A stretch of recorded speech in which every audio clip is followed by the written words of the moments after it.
일본이 또 고질병이 도졌습니다.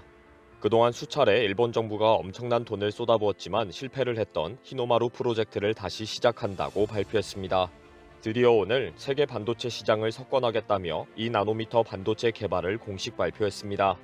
삼성전자도 이제 GAA 공정 적용 3나노미터 반도체를 양산했고 TSMC는 아직 개발과 양산에 들어가지 못한 기술입니다. 그런데 일본 정부가 한방에 2나노미터 반도체를 개발하겠다고 나선 것입니다. 일본은 지금까지 이런 히노마루 프로젝트를 시도했다가 모두 폭망한 경험이 있습니다. 그런데 이번에는 성공한다고 자신합니다. 다시 폭망의 기록을 세우려고 용을 쓰고 있습니다. 폭망의 역사와 현재 일본의 상황을 정리합니다. 오늘 일본에서 히노마루 반도체 프로젝트를 다시 출범한다는 발표가 있었습니다. 니시무라 경제산업상이 일본 정부가 700억 엔, 약 6,500억 원을 투자한다고 밝혔습니다. 일본 정부의 지원 아래 슈퍼컴퓨터나 인공지능에 쓰이는 차세대 반도체를 양산하겠다는 것입니다. 이를 위해 도요타, NTT, 소니, 소프트뱅크, 키옥시아 등 일본 기업 8개사가 새로운 반도체 회사를 설립하기로 했습니다. 2020년대 후반에 제조 기술 확립을 목표로 함께 연구 개발하기로 했습니다. 회사 이름은 라틴어로 빠르다는 뜻의 라피다스로 정했습니다. 최종은 2나노미터의 제조 기술을 확보해서 2030년경에는 양산 체제를 갖추겠다고 발표했습니다. 한국의 삼성전자나 대만의 TSMC를 누르고 세계적인 파운드리 기업이 되겠다는 목표입니다. 일본 정부는 현재 일본은 40나노미터 생산에 불과하고 TSMC가 설립하고 있는 구마모토현 공장도 28나노미터에 불과하다. 이번 새로운 회사 설립으로 최첨단 반도체의 제조 기반을 일본에 구축하게 될 것이다 라고 밝혔습니다. 이번 프로젝트를 주도적으로 이끌고 있는 도쿄 대학의 쿠로다 타다이로 교수는 이제 일본이 반도체를 세계에 전파한다고 강연했습니다. 쿠로다 교수는 반도체 설계 연구센터의 센터장과 첨단 시스템 기술 연구 조합 이사장으로 일본 반도체 연구를 주도적으로 이끌고 있는 인물입니다. 쿠로다는 거의 매년마다 일본에서 반도체의 혁명이 벌어지고 있다고 외쳐왔습니다. 쿠로다는 오늘 라피더스 출범해 이제는 진짜이다 라고 목소리를 높이는 상황입니다. 오늘 발표에 대해 일부 일본인들은 또 망할 짓을 하고 있다는 비판을 하는 반응이 많습니다. 반도체 공장에서 근무했다는 한 일본인은 절대 성공할 수 없는 프로젝트라고 지적했습니다. 시장에서 조금이라도 더 싸고 기술력이 뛰어난 제품이 있다면 반도체 공장은 단 한 방의 공장 폐쇄로 이어진다는 이유 때문입니다. 지금까지 일본은 이렇게 계속 시도하고 폐쇄하고 했는데 다시 한국과 대만에 맞서서 공장을 설립한다는 것은 미친 짓이라고 비판했습니다. 지금까지 일본 정부가 이렇게 국가 주도로 히노마루 프로젝트를 추진해서 하나도 성공하지 못했기 때문입니다. 지금까지 국가 주도로 히노마루 프로젝트를 출발했다가 완전히 폭망한 경험이 크게 3번이 있습니다. 히노마루는 일장기를 일컫는 속칭입니다. 그래서 히노마루는 일본 또는 일본 정부 또는 일본 유래의 독자적인 무언가를 의미하는 뜻으로 쓰입니다. 특히 일본이 외국에 맞서 정부 주도로 프로젝트를 진행하면서 주로 히노마루를 갖다 붙입니다. 첫 번째 실패는 히노마루 반도체 프로젝트입니다. 히노마루 반도체란 경제산업성이 예전 통산산업성 시대부터 일본 반도체 사업을 다시 살리겠다고 만든 캐치프레이즈입니다. 망해가는 반도체를 살려보겠다고 엘피다 메모리를 창업하고 돈을 쏟아부은 것입니다. 히타치와 NEC, 미쓰비시 전기 D램 사업을 모두 통합해서 엘피다를 창업하고 당시 공적 자금 300억 엔, 약 3천억 원을 투입합니다.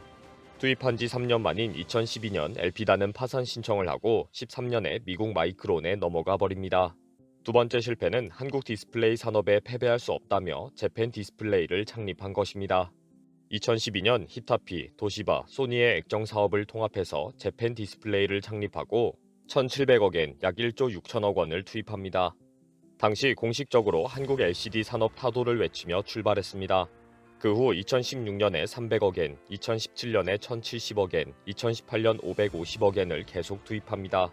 그 후 19년 경영 악화로 대만 기업과 제휴도 시도하다가 결국 20년 사업을 축소하고 주력 공장을 매각합니다.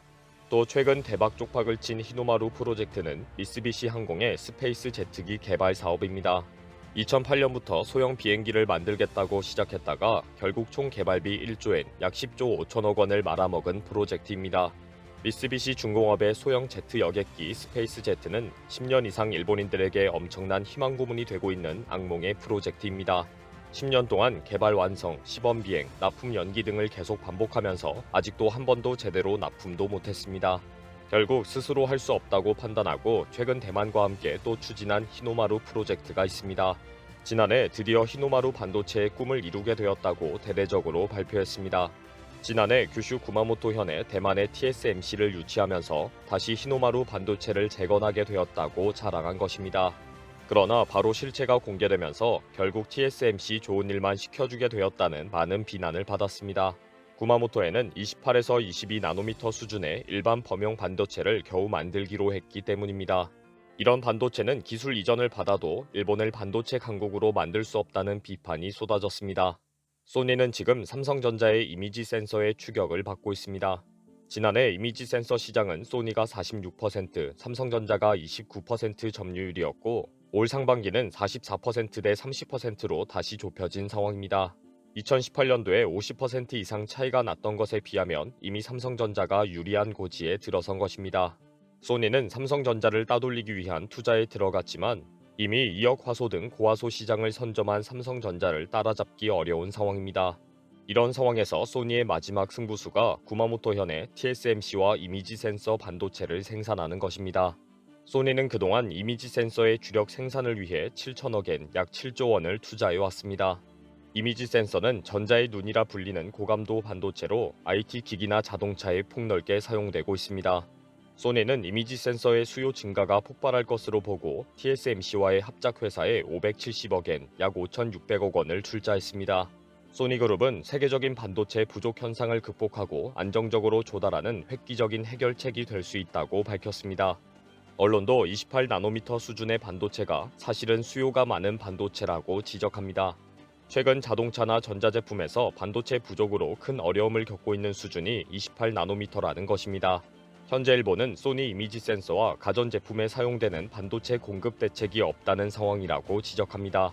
잘못하면 한국에 손을 벌려야 할 상황도 올 수 있다고 우려해 왔습니다.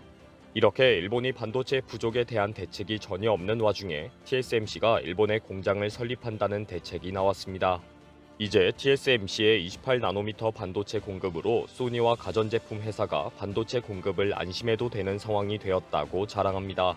이미 한국에서도 삼성 이미지 센서를 견제하기 위해 소니가 TSMC와 손을 잡았다고 보도되었습니다. 오늘 일본 정부의 발표에 대해 많은 일본인들이 불안하다는 반응을 보이고 있습니다. TSMC도 개발과 양산에 애를 먹고 있다는 3나노미터를 건너뛰는 2나노미터가 목표라고 큰 소리를 치고 있기 때문입니다. 게다가 이미 삼성전자와의 반도체 치킨 게임에서 완전히 폭망한 경험이 있기 때문입니다. 구마모토현에 설립하는 소니의 이미지 센서 반도체는 결국 삼성전자에 물려서 폭망할 분위기입니다. 또 오늘 설립하는 라피더스 회사는 그 뜻대로 빠르게 폭망할 것이 확실합니다. 이번 영상은 여기서 마치겠습니다. 시청해주셔서 감사합니다.